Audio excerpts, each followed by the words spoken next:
In one sentence, I would have to say that Wolf Lake is a very dynamic community with a lot of good people that are very resourceful and pretty self-sufficient people, and we're all proud of that.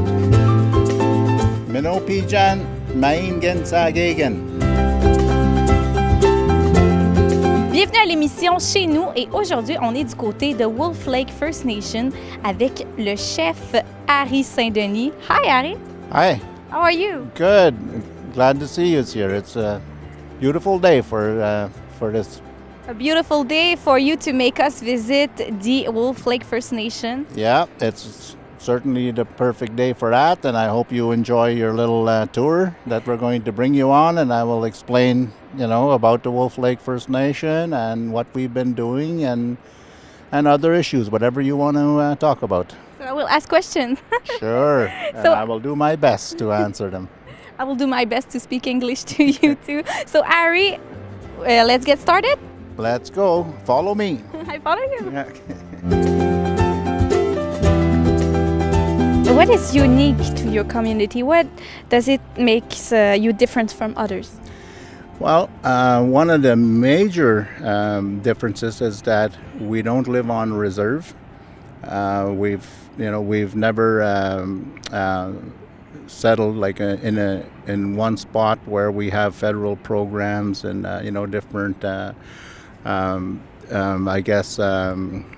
advantages that other First Nations communities have, and it's something that we're looking into, But I guess that would be the major difference. And our people are living mostly in the town of Temiskaming, the town of, Kipwa, North Bay, a lot of people in North Bay. And we have offices in the town of Temiskaming. We have an office in the town of Kipwa. And we pay taxes like everybody else, and our people are pretty entwined with the non-native people. A lot of their friends are, non-native, and everybody, gets along pretty good. And I think that that's, a big difference than, a community, for example, in the north where they're, isolated. And, I think that's probably the major difference. Of course, there are other, differences, but that would be the major difference, I think, between Wolf Lake and other First Nation communities especially. And what is the greatest strength of your community? The greatest strength of the community is our people. That's all, to me, that is the greatest strength, I guess, of any community, really. It's the people, because without the people and the support of the people and and their desire to be involved and to want a better future, for everybody, and everybody's concerned these days about the environment, especially, like the water and the lands, and I think that our people are, pretty in tune with that. And they also like to honor the past too, We all know that, we can't live in the past. We can't go back to what it was 200 years ago, for example. But we have to acknowledge the past, and we have to try to, try to stay connected to the past, to our lands, to our waters, and, and I think that makes for a healthy, person when they're, aware of, the past, but also, thinking about the future as well. Yeah. And how many people are in the community? On our band list, there's about 250 people. Like I said, a lot living in, Kipwa, Temiskaming, some, out west, some in the States, some, we're,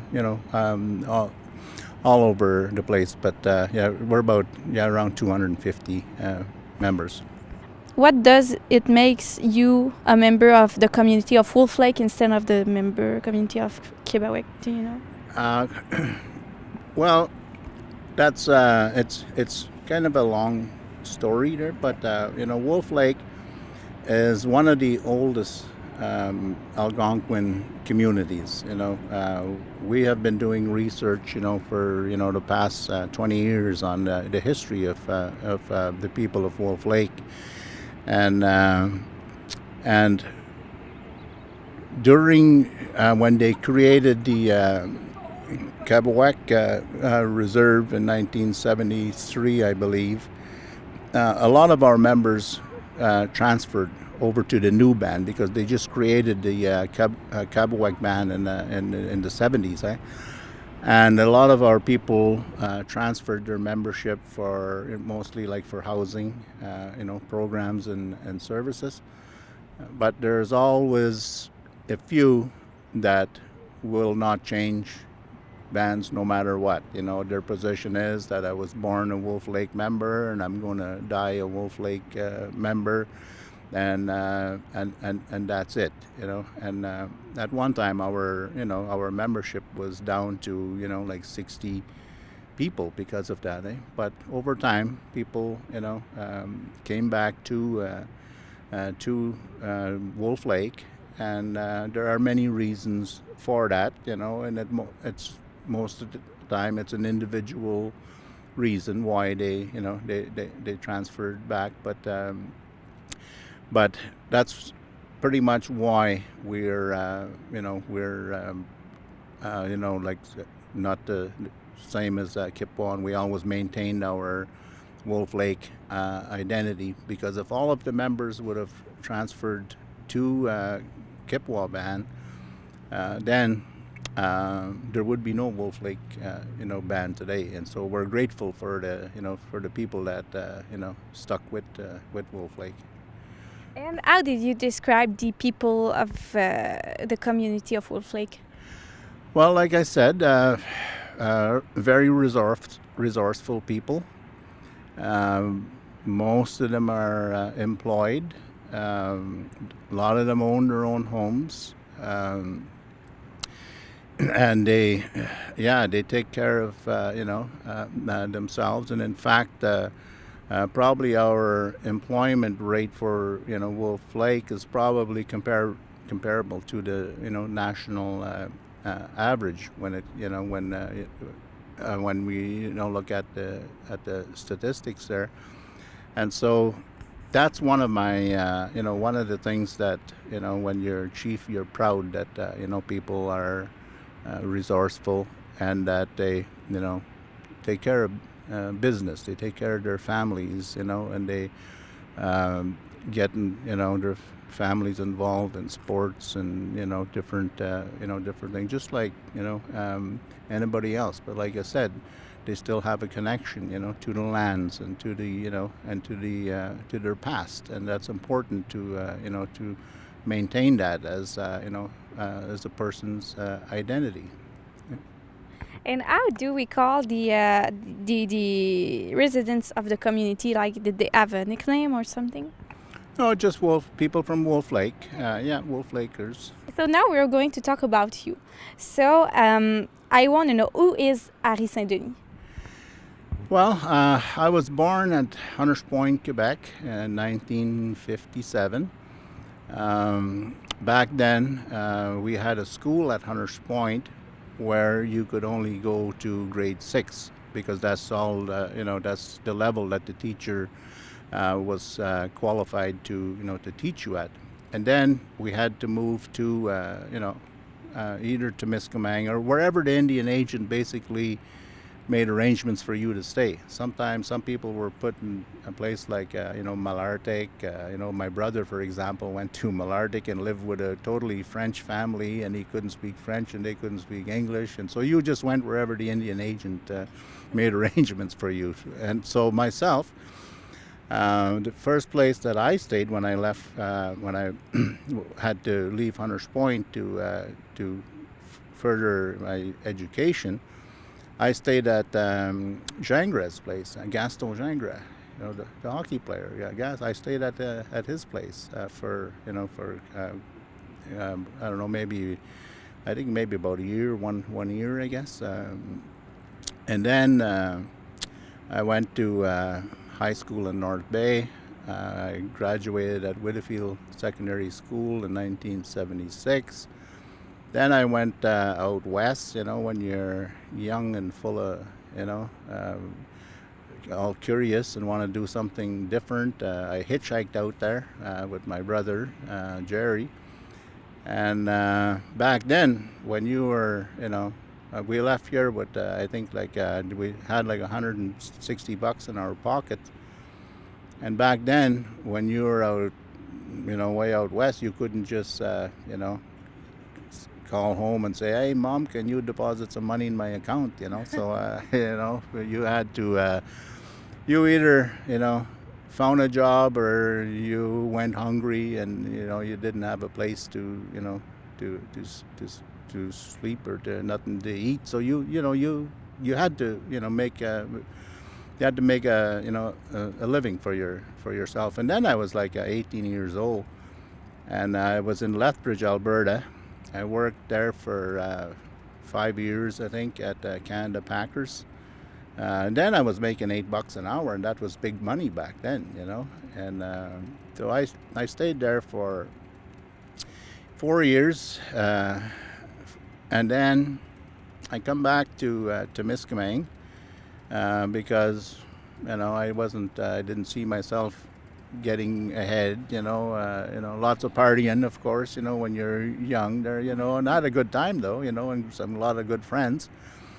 So, but anyways, I decided to come back home, and then I took went on unemployment for a year, and during that year, my dad, Dave St-Denis, he had a trapping ground down near Magnissippi, what they call, and so I trapped with him for 1 year, just because I never really experienced that. As a kid in Hunters Point, we trapped like muskrats and stuff like that, and I went with my dad, but I wanted to see, what it was like, how the people, lived, and so. But of course, even then, we had like a truck and skidoo and stuff like that. But still, it was a good experience, and had a great time. And he would come up. We'd go on weekends mostly because he used to work at Commonwealth Plywood Company. And then I worked at Tembec. I worked there for 9 years. Different departments, worked there in the sulfite department, shift work and everything. And then in 1986, I was asked to, run for chief of the community. And I was young then, I was like in my 26 or something. I'm not sure there. Somebody will have to do the math there. But so I was working at the mill and chief at the same time for probably about almost a year, I guess. But then as I got to know, the issues more, and getting to know the history more of the band and what we were, what we went through as a community, as a people, living in the bush with all, with the influx of the forestry company and everything, and how they suffered, and I started to, because before that, I never knew too much about that, because I was just thinking about education and work and stuff like that, not really thinking about the history of the people, and so, but then after I became chief, then I started to to really think about that, and so I had to make a decision, either work for the band full time or Tembec full time, and I chose to work for the for the band. We didn't have much at the time when I first took over as chief of the band. Whoever was chief had to have the office in their home. We had a typewriter, a filing cabinet, and typewriter, filing cabinet, and a desk. That's all that the band had, because we had no budgets, because we were off reserve. We didn't have all of the programs and services and infrastructure programs that reserve communities have. So that's what I wanted to work on, to get the band get something, and to get some justice, for the people, because of how our people have been treated in the past, and so since then, I've been chief. That's 32 years now, consecutively elect chief. We have elections every 4 years, and and that's pretty much my life story in a nutshell, I guess you'd say. So you're chief since that day that you decide to only get into it. Yeah, since 1986. Yeah. What are the biggest challenges that you have to come through every day being a chief? Well, I guess address the needs of the people. Like when you represent people, whether you're a chief or mayor or whatever, people have certain expectations, and for me, like I said, the most important thing is to get some form of justice for our people. Um, for land issues are important. Recognition that we are the original people of this territory. We never sold it to anybody. Nobody ever beat us in a war over it. We still claim unsurrendered or Aboriginal title to all of our territory, and it's to get the governments to recognize that, and to sit down and I guess talk about how do we move forward in the future, because we're all here to stay. No one is going anywhere. So how do we move forward from here? And and I think that what's important for us is that we have a say in what happens on our territory. For example, with forestry, any type of development, whether it's mining, we should have a say, and any resource development. We need to have a say in that. We're not anti-development, but we're in favor of sensible development, and have a say in the environment. It's a big concern for everybody, these days. With the talk of global warming and all of that, and we need to have a say in protecting of the animals, the fish. Have a say in protecting all of the resources that are on our territory, and it can be done in cooperation with different levels of government. Like the federal government has a certain area of jurisdiction. The provincial governments has a certain area of jurisdiction, and now the municipal governments are starting to get more areas of jurisdiction, and so where do we fit in all of that? Because we are not like just a special interest group. We are not like a ZEC, for example, or a club or something. We are a people that we're here first. We have a title that we have never surrendered to anybody.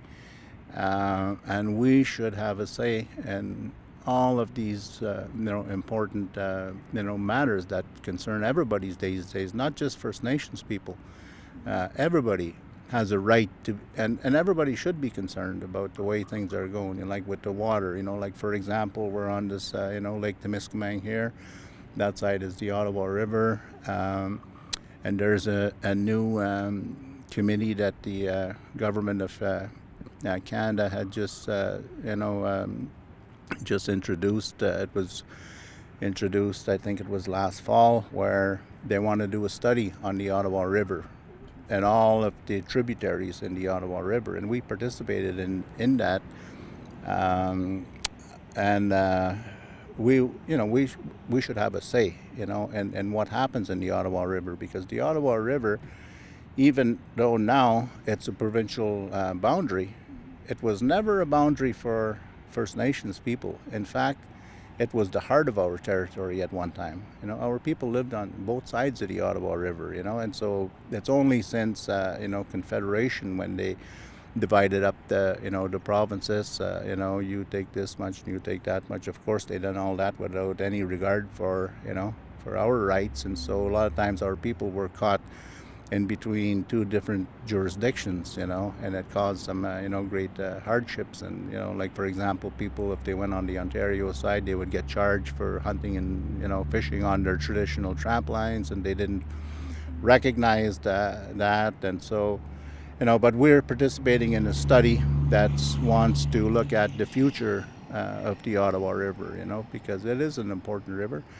And, the best way, I guess, to describe it is like at the time of first contact with the Europeans, this was like, I guess you could compare it to something similar to like what the 401 is to Southern Ontario today. Like, this was basically, our Algonquins 401, and we controlled it, but now it's it's threatened, from development, and and I think we need to have a say and what happens, with the river. This is just one example. There are many other examples and many other rivers and lakes, and we regard all of our territory as, the same. There's no special, place, because it's all connected.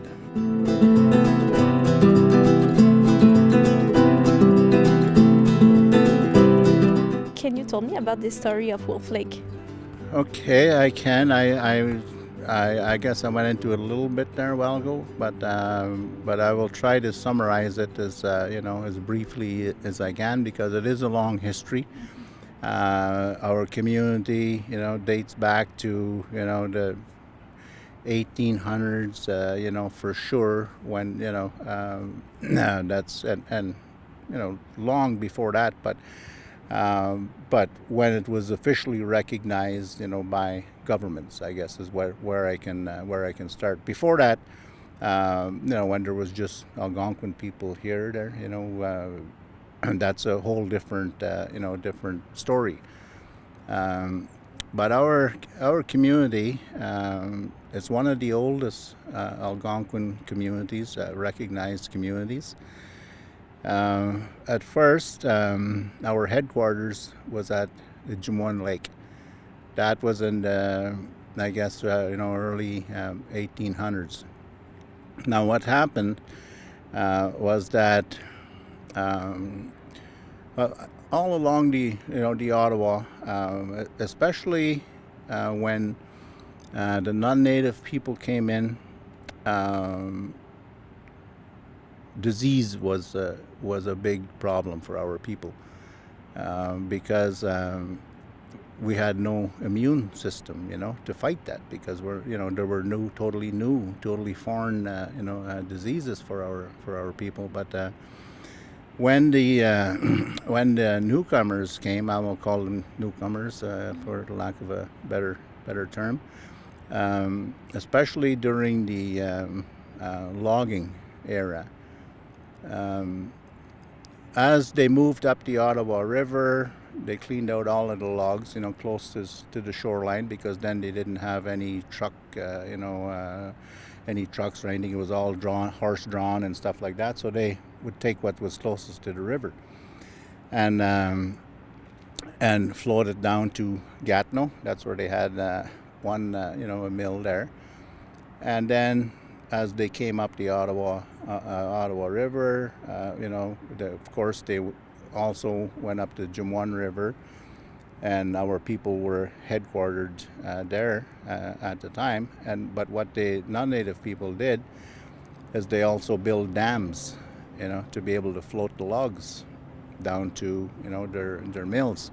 So they built dams, which affected especially the animals, like the beaver, for example, it would change, basically alter the environment, that they were used to for, thousands of years. And they built dams to get, to float the logs down. But when they went up, like the Juan River, where our people were headquartered back then, they would also, shoot bear, shoot moose for sport. And our people, they didn't, that's not how they, that wasn't the way they related it to the, But so that put a strain on, on the people for their, for their livelihood, because they depended on those animals for, for food. And of course, the diseases, they brought diseases with them, that our people had no immunity to them. And so we would always have to retreat further to try to, get away from them. It was the only option, because there was no doctors, there's no vaccines, at that time. And so the only option was to retreat. And at one time, it's estimated that 90% of our people died from diseases. 90% of our people died from different types of diseases. And so that's the early part, the first contact, I guess you could say, for for our people up here. So then over time, we moved our headquarters from Juan down to a lake called Grassy Lake. And it's at Grassy Lake where Wolf Lake people started to petition for a recognized, land base where non-native people would not be able to, to encroach on them. That it was only, for Wolf Lake people. And back then, of course, they couldn't read or write, English or French, and so they relied a lot on the missionaries, to do the writing for them, and they never know what the hell they were writing, it just have to take their word for it. So, but anyways, in the early 1800s, they moved from there to Wolf Lake, which is where our name comes from today, from Wolf Lake. And there was a church there. They built a school there.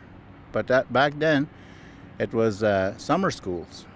It was just the opposite of the way it was, the way it is today. Like today, kids go to school all winter, and they're off all summer. But back then, it was the opposite.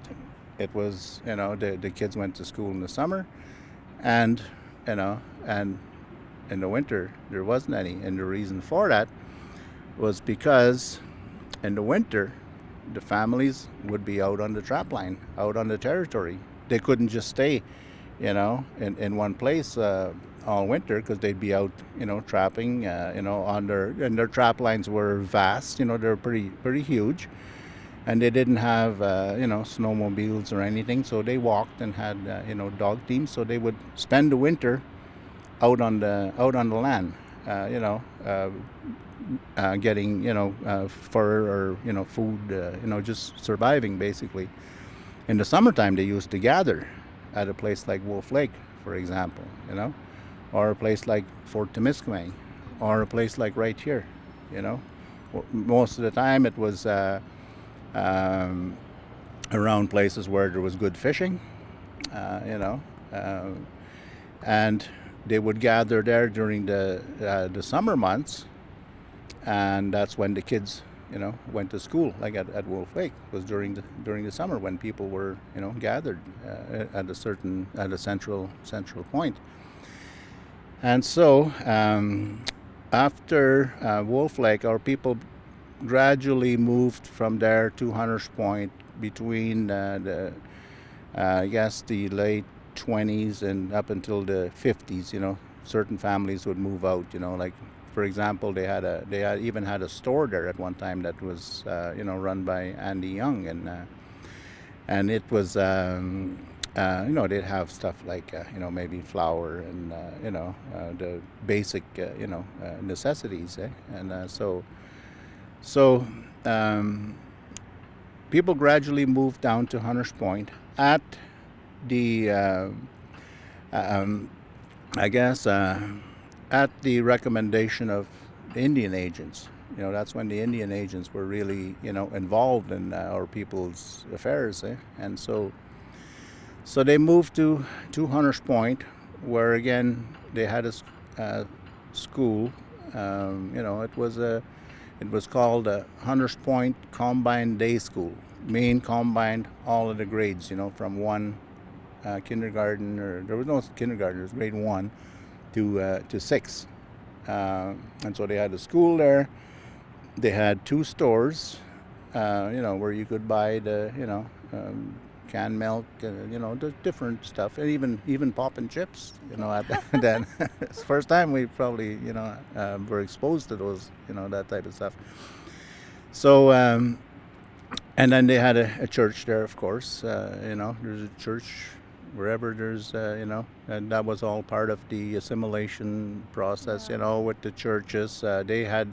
They were basically an extension of the federal government. They did their field work for them, you might say.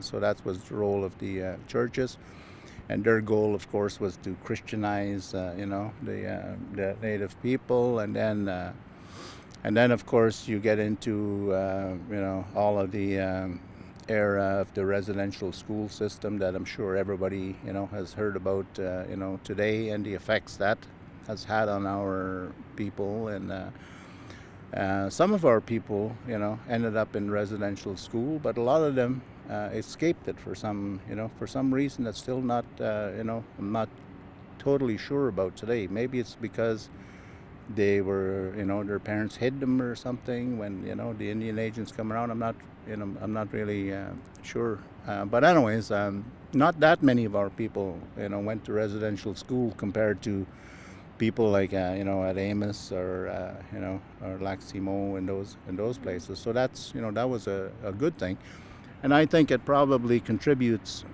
to the reason why Wolf Lake is the way we are today. More resourceful. People work. We're about the national average as far as employment rate, because we never suffered the effects of the residential school system as much as the other communities did, and that's a whole other subject that but anyways, people lived at Hunters Point, and the last families that moved out of there, everybody would gradually move out, because there. My dad, for example, he trapped, and in the winter, guided in the summer, because then there was, it was a pretty popular destination for fishermen and moose hunters, because back then there was no roads, and so it was flying only, and there were tourist outfitters, 2 of them were right at Hunters Point, in fact, and so my dad made a living by guiding them. But what happened with all of that is that once the tourists know all of the fishing spots, then they don't need you anymore, but and then there was fire ranging, they called. They have big towers, that they put on the highest points of land, in strategic places all around the territory. And basically, a person would go and sit up there all day and watch for fire. My dad did that, and I remember climbing the tower with him when I was about 5 years old. We'd tied a rope around me, and we'd climb up to the top of that tower, and sit there all day. Watch for smoke. And so he did that, as did many of our other people. And just a little point of interest, I think, when they first came around to build those towers, like they didn't have all of the gadgets they got today about measuring heights and everything. What they did is they asked the native people where were the highest mountains, because that's where they wanted to put their towers. And to this day, every one of them was exact. It was the highest place within a certain area, and so they relied on the native people, to where to build those towers. It's just a little, just a little fact. But I thought it was kind of significant. I think about how it just significant as to how well they knew their territory. That's what that says to me. And so, but anyways, we moved out of Hunters Point gradually, mostly for education purposes, jobs. A lot of people worked at Commonwealth Plywood, some at Tembec, and basically they got into the wage economy, and bought houses, and and focused on education. Education is important. That's every parent tells that to their kids today, and it wasn't any different back then. So we moved to the town of Temiskaming. Like I lived with Jangres for, like I said, that 1 year there, and then the following year my parents moved down to Latang. Yeah, and then he worked at Commonwealth, and of course back then, like my dad, he used to guide, like for example, Chuck Vancouver and Paul Benoit, guide them, in moose hunting, and they weren't familiar with how, to get a mortgage and stuff like that. So they had help from, like he did, from friends, like about, and getting people to co-sign, for him, and credit, getting, credit, like, at Pat Bushy's store, and all, so that's how we, end up being centered mostly around this area and Kipwa, and of course now, like a lot of people migrated to North Bay and Toronto and Ottawa, and all over the place. And so, but anyways, that's a history, in a nutshell. There's a lot more to it. Now we are going to speak a little bit about the economy in Wolf Lake. So what is driving the economy in your community? Well, I think for the most part, for the people that live right in this area, it's like most people in the town of Temiskaming, it's the Tembec Mill, or I guess it's Rainier now. And for the people that live outside the community, there's they're in all different fields, like nurses, whatever. Some people maybe own their own businesses and stuff.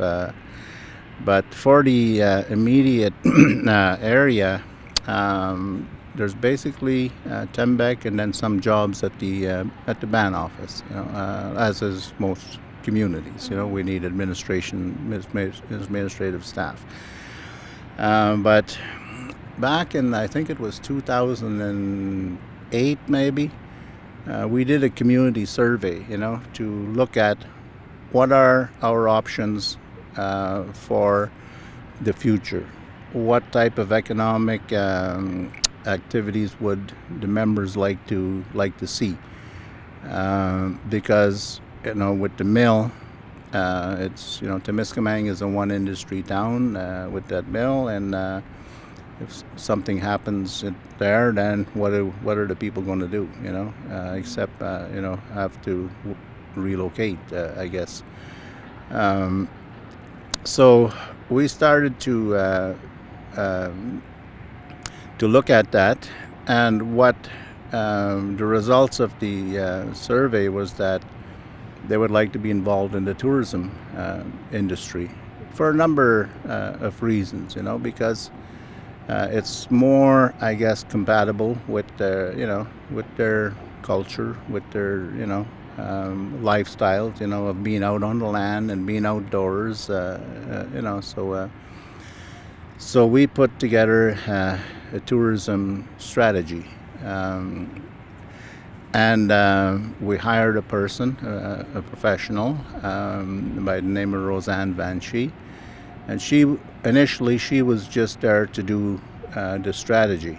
And so we said, okay, now that we have the strategy, do you want to, stay around to help us implement that strategy now, which just made sense.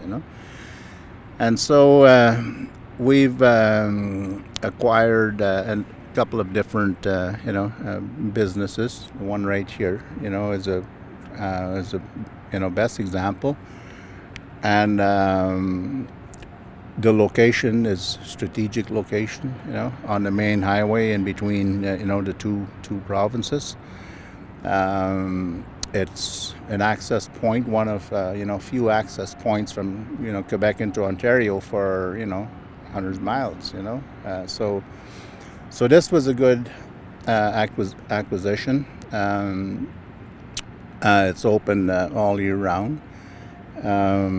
We provide canoe rentals, kayaks, and paddle boards. Basically all of the outdoor recreational activities. We can also, provide trip planning, shuttle service. For example, if somebody wants to rent a, canoe on Kippaw Lake for a weekend, we can deliver it up there and go pick it up at the end, all for a price, of course. And we also acquired Camp La Lucarne in Laniel, which is another strategic place, for access to Kippaw Lake, and it's a tourist outfitting business where, when we first took it over, it was more geared towards catering to fishermen and hunters, moose hunters in particular, and that's fine, but what we said was that, well, we have to look at that, and we have to try, we're trying to make a transition into getting more family types, because when fishermen come up, for example, they bring up all their own gas, their own food, their own beer, their own boat, their own motor, and you basically rent them a cabin, And so we said, well, let's see if we can, slowly transition into, more recreational type tourism, where people will come there with their kids. And, anybody that has kids knows that if anybody can make you spend money, it's kids, So they might want to, eat in a restaurant, they might want to rent a paddleboard, or they might want to rent a canoe, or, they'll want to do something different. And so that's another operation that we have, and we employ members and non-members, who we have to fill a need there, whoever is going to keep the business running. And we also purchased a property at a place called Swisha, Rapids de Joachim. It's on the Quebec side near Ralston, Ontario. Yeah, it's about 5 minutes off of Highway 17, going towards Ottawa. And there we bought a property off Gilbert Vancourt, who used to use it as a base for his fly-in tourists into Jumonne Lake, which he owned at the time. And so we bought that off of him after he shut down his airplane business, because once they put roads in, not too many people would fly in anymore. So, it kind of, put him out of business, I guess. So we bought that. It was just one building there at the time. one white little building that they used to have for the pilots to sleep in, basically.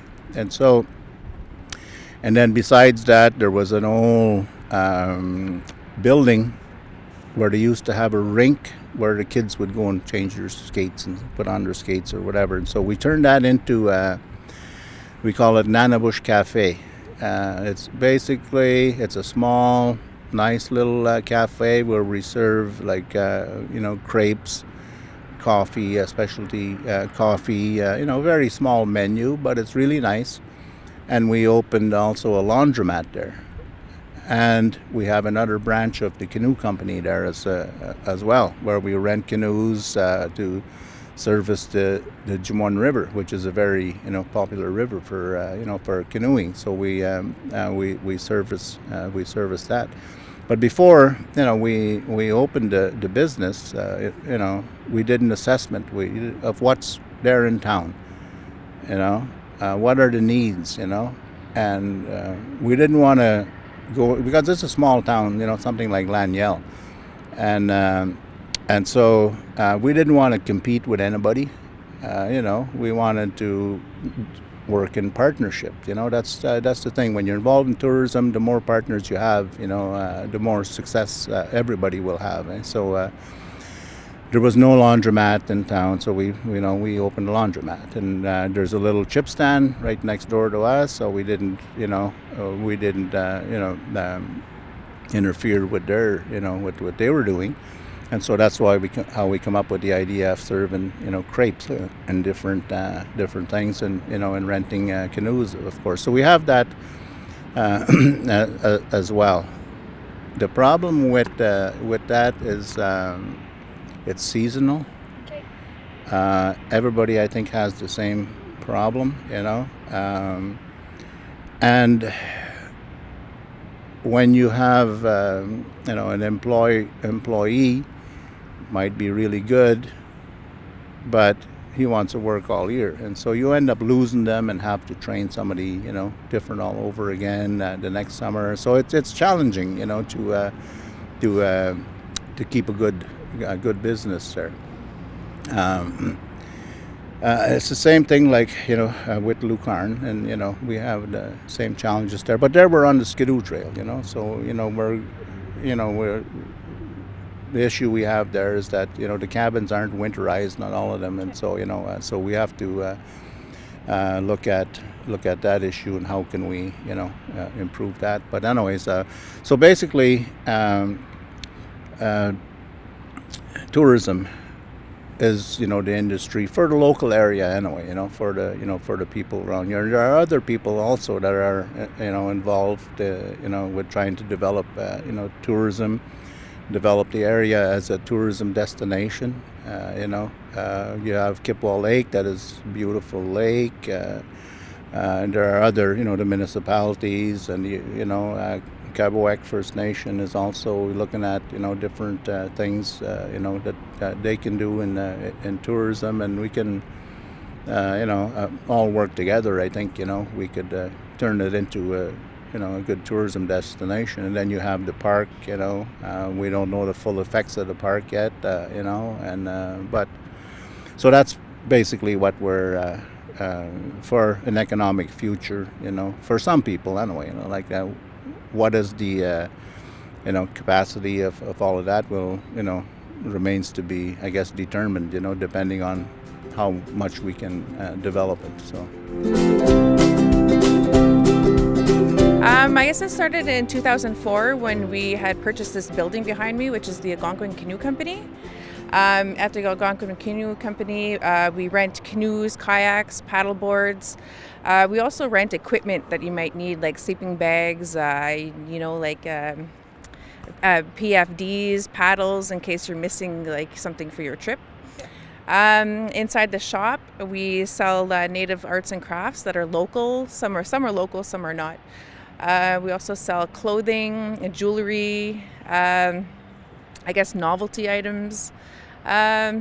Yeah, there's a lot of different things in there. It's a really interesting shop. Yeah, we sell moccasins, different kinds of moccasins from different companies, and some of them that are actually made here by members themselves. No, we're open all year round, all 4 seasons. During the wintertime, we offer snowshoe rentals from this location.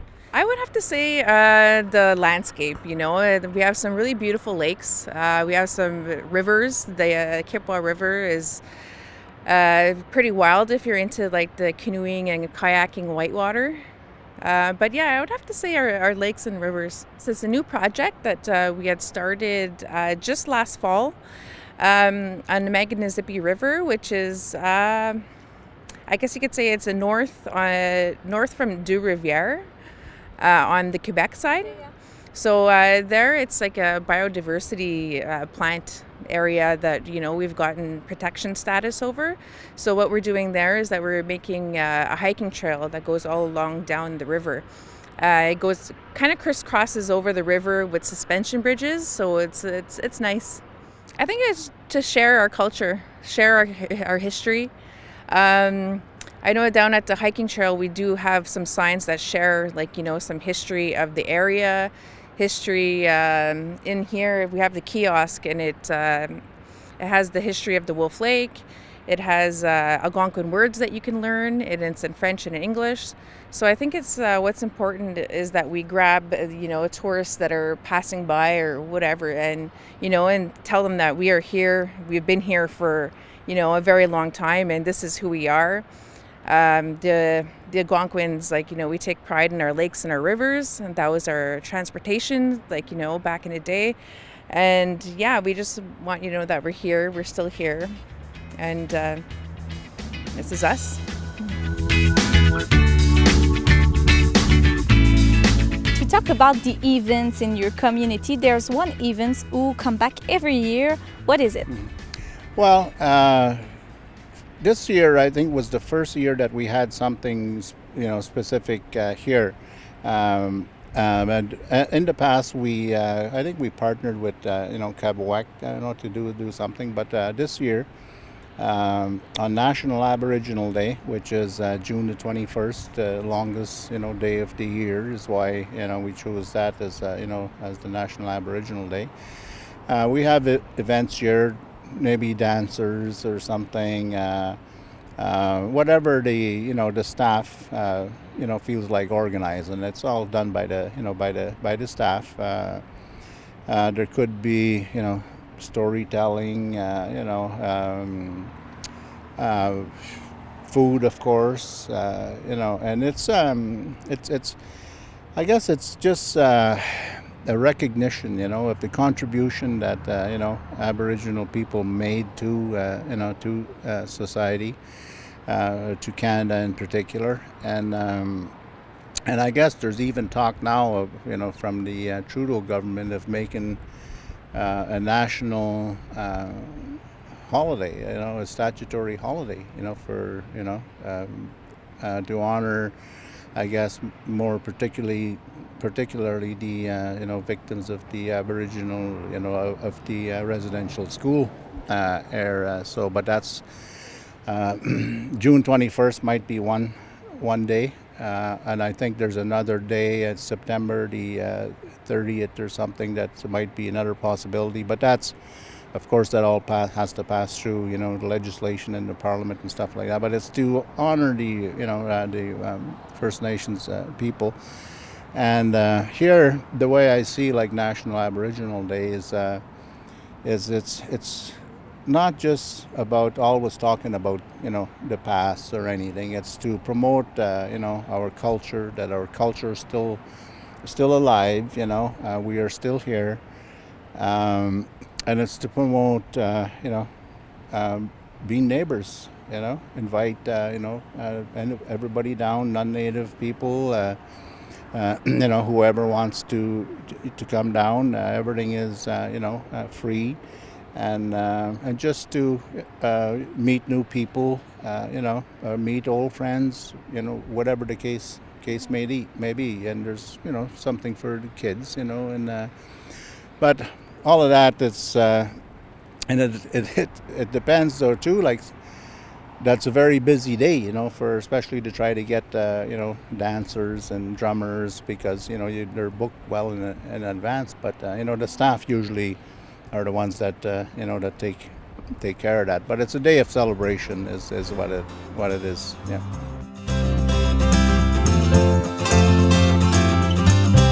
So, Ari, now we are at the place you choose for your absolute must, the Algonquin Canoe Company. I want to know why.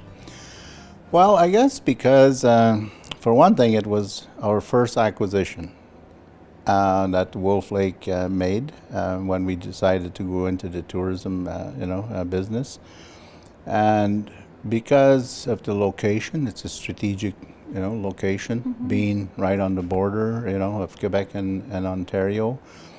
And I guess because also it gives people, especially students, like we have a young student here that's working here today, gives them some experience in sales, in customer service, and I think that's important, for their future, and and it gives them money, to go back to school, which is costly, and and I guess pretty well, and also it gives them a whole new experience in retail and purchasing, they have these shows in Toronto or whatever where we get our supplies from, and it gives us some exposure, right away. People have to pass here, they have no choice if they want to,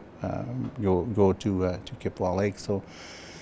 So I think that's probably the main reason why I chose this as our, as a absolute, must place, because it is an important part of, our lives, and our members pass by here all the time, and they're proud, that they're the owners. It's all of the members that own all of these businesses. It's not myself or individuals. It's held by the collective.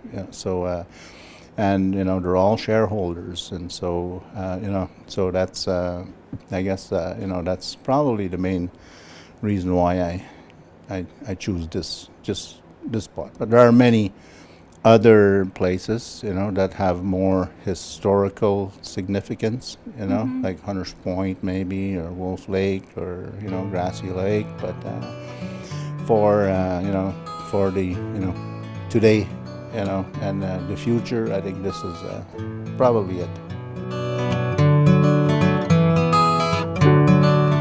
So, Ari, what are the biggest issues in your community? Well, I think for Wolf Lake, it's not the same as many other communities. Like some communities, and like in the northern isolated communities, there's a lot of issues, with drugs and alcohol, and for many reasons, But for Wolf Lake, it's not a really bad. It's comparable to the the rest of the population, I would say. But the main issue, I guess, that we want to resolve is the land issue. What is our role, with the land? What do we, have a say in? What role is the members in protecting, the water, the wildlife, the everything. What is our role there? And we should have I think a really significant role there. And and then we have to deal with governments on that. Of course, it's not something that we can deal with here locally. It has to be done with Quebec City and Ottawa, and that's my job, is to try to resolve those issues. Like, why is it that Wolf Lake has been without a land base, for our people, to have access to different programs and services that other communities have. We have the same rights. But so that's one of the issues that I am, looking into, and it takes time. It takes resources to be able to, get the work done. But that is, I'd say, the major issue is dealing with what are our rights. Like I said, we still claim title to the land. It hasn't been dealt with, like when they did treaties, for example, in the West in the early 1900s. They, for the most part, settled the land questions. Whether it was fair or not is it's not for me to say there, but that was their business. But they never dealt with the Algonquin people, and there are some we have claimed title to a very, very important part of the country. Parliament Hill. The Parliament of Canada sits on Algonquin territory, unsurrendered Algonquin territory. That's very, very significant. The Supreme Court of Canada, it sits on Algonquin, unsurrendered Algonquin territory. The Senate, all of those major institutions or functions of government sits on, Algonquin territory, and we don't get a damn thing, from it, And so, to me, that's an issue that has to be dealt with. And Canada and the provinces want to deal with that too, but where we have a problem is the process. Like for example, we have to borrow money to negotiate with them. Why should we have to borrow money that our people will have to pay back in the end? It's their friggin' mess. They created it, and they've been benefiting, from the resources and all of our resources for the last, 150 years or whatever. And now they want us to borrow money to negotiate with them. That's not, to me, that's not. And in the end, they expect us to sign off title, sign away title. There's got to be other solutions, like we shouldn't have to sign away our title for the future generations. I don't have a right to do that, I don't think. I'm born with title. Future generations should be born with title, but how do we I guess how do we deal with that with the other levels of government? Recognition of joint title, maybe, I don't know, but those are issues that we still have to have to resolve, and there's no agreement on how to do that. And then there's always the court option.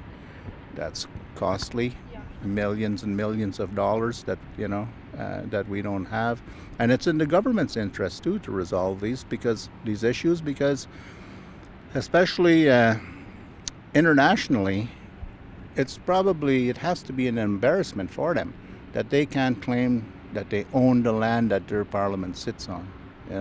They can't say that. So internationally, I'm sure they would like that resolved.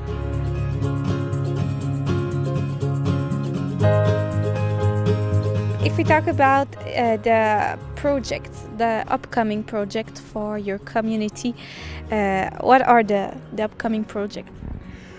Well, we have one interesting one.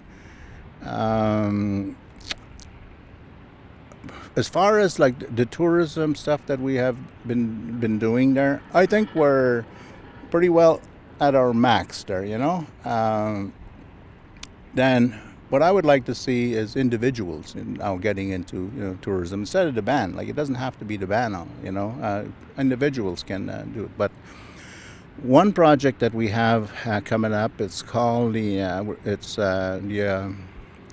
Algonquin Eastern Wolf Trail project Okay. in the Mississippi Canyon. It's about maybe an hour and a half drive from here. It's across from Deux Rivières on the Ontario side, but it's on the Quebec side again. It's in the Mississippi Canyon. It's a beautiful canyon. We've been doing studies there for the past probably 4 years on the wolf population there, because in the eastern wolf, which they call the Algonquin wolf, Algonquin eastern wolf, mostly because they were thought to only be in Algonquin Park in Ontario. And so we have been doing a study. We trapped wolves, live trap them, and take DNA samples and whatever, to try to identify them. The ones on the Quebec side, wolves don't recognize this border either, So and Quebec. Position was that there wasn't any Algonquin eastern wolves, and the issues there is that they're a threatened species, and so we trapped them and we collared them. We put GPS collars on them where we could follow their movements, for a year or whatever there, and then the collar drops off, and then it sends a signal. And then you go and retrieve it, and you get all the data, where it's been, and all stuff like that. And when we trap them, we take, like I said, blood samples and stuff like that, and get their DNA. And we've proven now that there are Algonquin eastern wolves in that Mississippi Canyon. And so we want to sit down with the government of Quebec to try to afford them some protection, from trappers, or whatever, to have a zone where they won't be bothered, and with that project, we work with the University of Toronto. They supplied us their expert wolf person. And then also the MNR of Ontario. He was a wolf trapper, a live trapper, how to catch them live, and without hurting them. So he came over, and give us his expertise, because Indians aren't live trappers, So and then also Mitsubishi, the motor company, the car company, they sponsored us for 4 years for $50,000 a year, to do that study. And now that we're done the study, and then last year the federal government had the I forget what the fund was called. It was the 150th anniversary, fund there. They had a special fund for special projects. So we submitted a proposal to that, where we got some money from them. We got some money from Quebec government, and now we're making a trail, a network of trails, where we're going to have different panels of information, about the wolf itself, maybe some stuff about the history of the Algonquins, and we have like a medicine wheel, and we're building bridges across some creeks, and so that's the last major one. And what we're going to do is we're going to look for donations from environmentally conscious companies and people to help support that after, and we have our donee status, and so we can get a lot of I think assistance and interest from it. Could be like a research place, for university students might want to be interested in that, and so we're going to have a website with with that just that information. That and the grand opening is September the 22nd, I believe. Okay. Oh, So, it's okay. It's a big yeah. project. Oh yeah. Oh yes. And we're going to be inviting different dignitaries from the area and from the federal government because they sponsored it. And we're gonna have our grand opening then. And and so that's what that's the next big project. But it took a lot of work, building trails there. Like, I don't know how many kilometers, of trails there. Probably, I don't know, maybe 50, maybe more. I don't know. And it's going to be a hiking trail, no motorized vehicle. We're not sure yet about like mountain bikes, maybe or something like that. And but it's going to be mostly for hiking. It's a beautiful area, All natural. all natural, old growth forest there. And in fact, Wolf Lake protected that area, about maybe 8 years ago because it was slated to be cut, by Tembec, and so we intervened in that, and we got an agreement with Tembec and with the MNR, to not cut that area. So and now there's also a biodiversity reserve right nearby, and but we were involved in all and all of that and protecting that, and and I just want to say too, like the Algonquin Canoe Company, has a website. It's algonquincanoe.com. If anybody wants to check things out, I haven't been on it for a while, but I think there's pictures of our operation at the Chez, and I'm not even sure what's I'm sure. what's on there. Oh, you are? Okay. Well, you've been on it recently, then, I guess. Okay. So that's pretty much of what we're planning for the future. But now that we have all of these businesses, now we got to get them into proper, I guess, functioning, mold there, and get them making money. That's the thing. It's fine to have those businesses there, and they're holding their own. They're paying the bills. Because we have mortgages on on our properties. We don't just get a check from the government, as a lot of people might think. Like we go to the bank and we get mortgages, and we have to save where we can to be able to invest into these these businesses, just like everybody else. But we have a Quebec government agreement. It's an economic development fund. It's not easy to access, but we were able to use it in for Lucarne and for the Swish operation. So that's pretty much what we've been up to, and now I think it's to get all of those businesses running smooth and making money, and and attracting more people to the region. Well, that's a beautiful project. And now I want to ask you, what is your biggest wish for your community?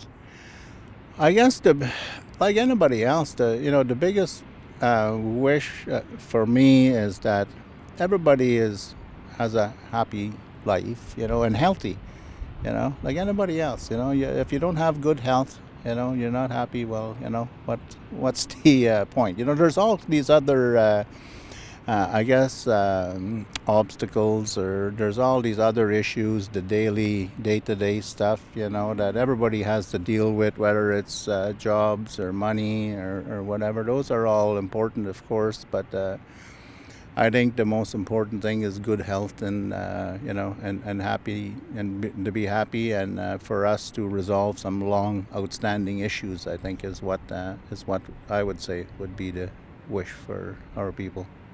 Well, Ari, I want to say thank you to take time to told us about your community, to explain how it went before, and to take the time to make us visit a few things of your community. Well, thank you very much for coming down. I appreciate the opportunity, because it's important that the people know who the First Nations are. You know, there's not enough of that, and know what we're all what we're all about, and we're neighbors, and we're going to be neighbors for forever. Yeah. You know, and we all got to live together, and I think that. We all got to work towards, some major goals, which is protecting of the environment, our own environment. Protecting what we all love in the area, which is, Kipwall Lake, like the Miskamang, and the water and the forest and the animals. I think that we all have that in common, at least, and I think that that's. So, I'm really glad to be able to, sit here today with you and to, talk about Wolf Lake issues. Thank you. Thank you very much, and I hope people are going to visit you. Yeah, they're welcome anytime. Yeah, anytime. They know where we are. Yeah, thank you. Thank you.